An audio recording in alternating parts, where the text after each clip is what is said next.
Weeks after the devastating floods in western Washington, families are still picking up the pieces.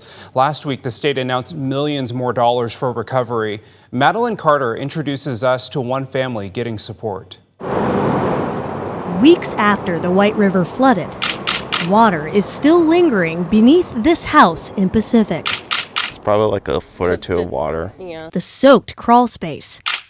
And you see all the dirt from the water, nasty water. Leaving a mother and son with no heat and no way to safely live in their own home. Not being able to turn on the heat because the water is contaminated, it can get us sick even if we do stay there. Luis Sosa is doing his best to be a rock for his mom as they navigate what it will take to repair the damage. It's not a pretty sight. It's just it's a lot of work to do.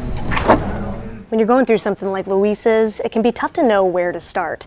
That's where these disaster assistance centers come in. You can take advantage of all these resources that can help with flood recovery.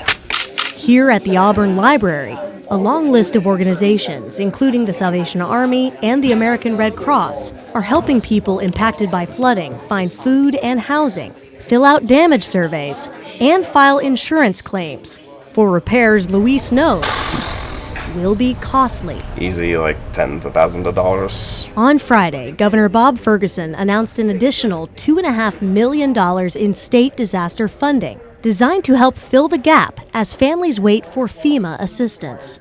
You can apply online, over the phone, or in person at a disaster assistance center in your county, like the one where we found Luis. Even with that amount of money, there's still thousands upon thousands of dollars of damages for a lot of folks, especially ones who did, just completely lose their homes fully. In Auburn, Madeline Carter, King 5 News.